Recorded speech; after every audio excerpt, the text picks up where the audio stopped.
Well, South Korea isn't the only country bracing for the fallout of President Trump's sweeping tariffs.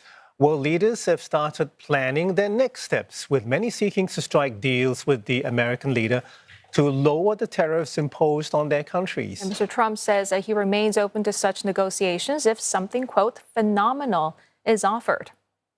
All right, so more.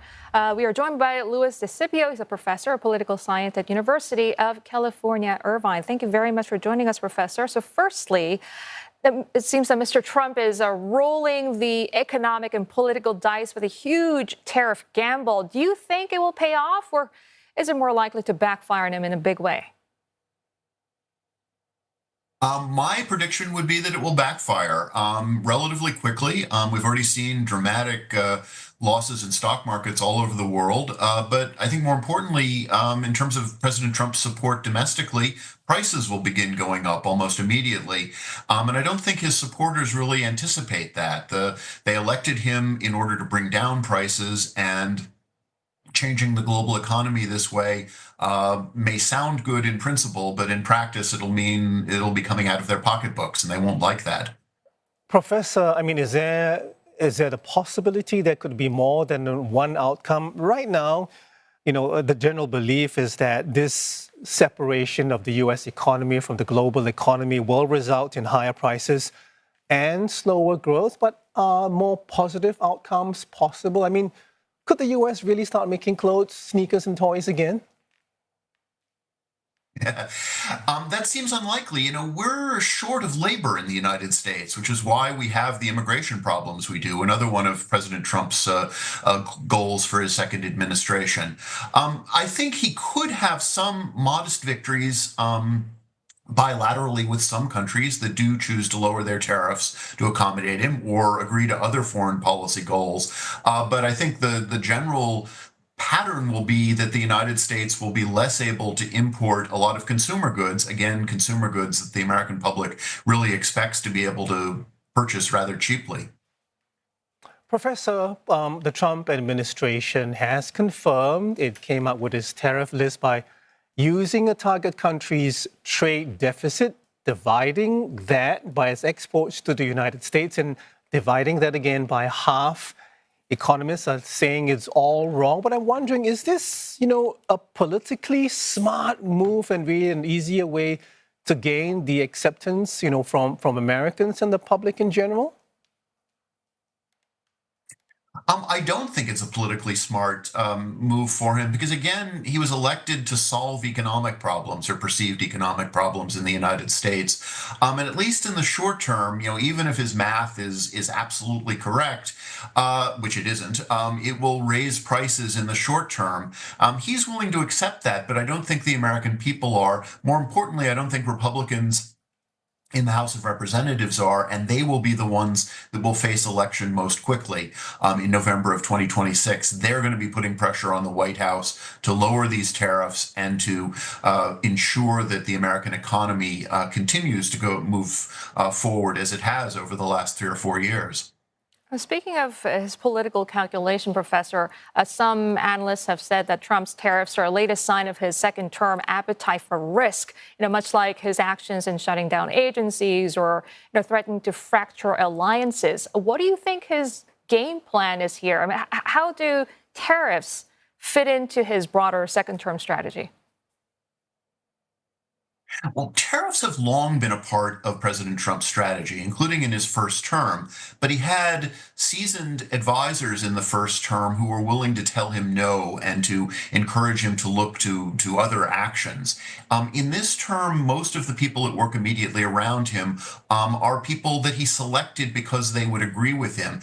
And he's showing the weakness of that sort of strategy. The best presidents in the United States and globally have been those that have heard lots of different advice and have picked the best solution. President Trump follows a different policy of expecting that the people immediately around him will agree with his sort of crass instincts about tariffs, about immigration, about other policies.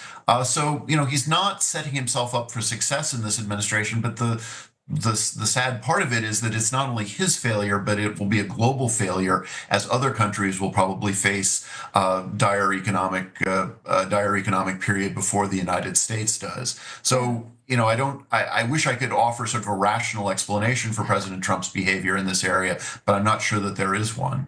And Professor, you earlier mentioned that the backlash from Republican senators against Trump's tariffs seems to be growing. Some warning that they could hurt their own states' economies. Just how much internal political pressure is Mr. Trump likely to face over these tariffs?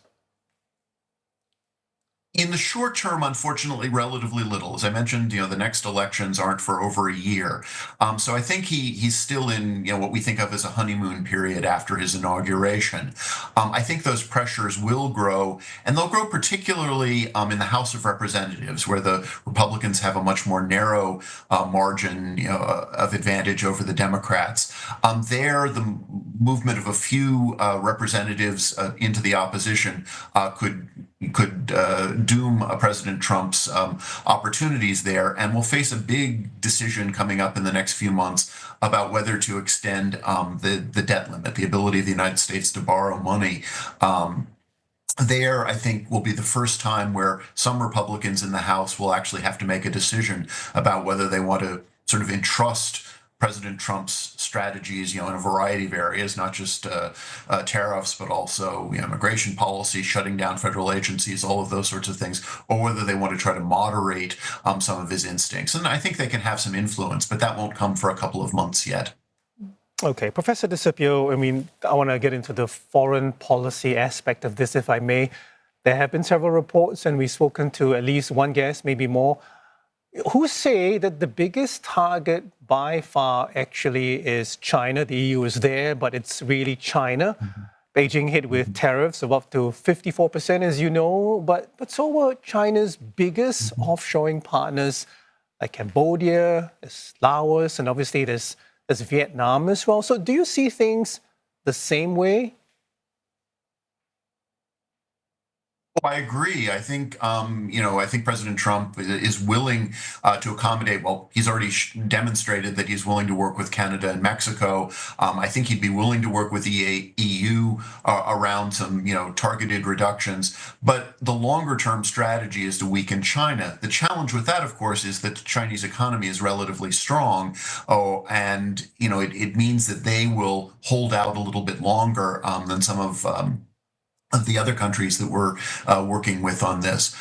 Yes, overall, though, I think this is President Trump's pivot to Asia, but not in the way that term has been used in the past. There have been diverging views, but Mr. Trump now framing these tariffs as a form of negotiation tactic. But how sustainable is this approach in the long term, do you think? What is the risk of such unpredictability, confusion, and also reliance on constant negotiations, sort of weakening America's position and potentially benefit China in that process? I think you're absolutely right. The President Trump has already, imposed tariffs and withdrawn them a day later. That doesn't allow American business or global business, for that matter, to plan the way it needs to in order to be successful. This strategy of imposing and reducing tariffs, every few days cannot be sustained indefinitely. And ultimately, the global economy will move away from the United States, and that only works to the disadvantage of American business and American consumers, for that matter, as well. So this is not a sustainable policy in the long term, but President Trump doesn't seem to understand that he can't bully our allies and our trade competitors, for that matter, to see the world his way.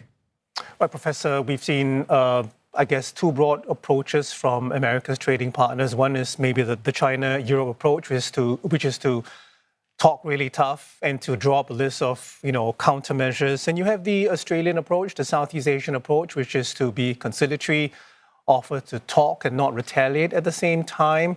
I'm wondering, why do you see this dichotomy? And, which do you think might be more effective? Well, I think we're seeing the dichotomy because the global economy has not had this sort of a challenge for so many years. There isn't a playbook that global leaders can go to figure out how to accommodate a United States that isn't operating rationally.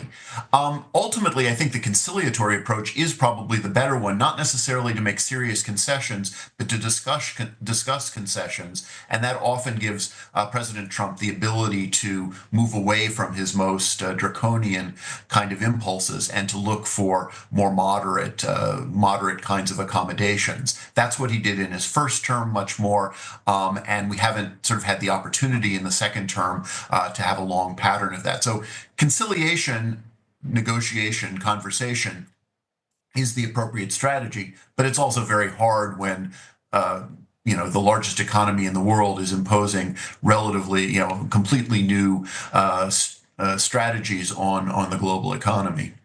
Understood. Professor, we will have to end the conversation for now. Thank you so much for your time and for your thoughts. Luis DeSipio is a professor of political science at the University of California, Irvine.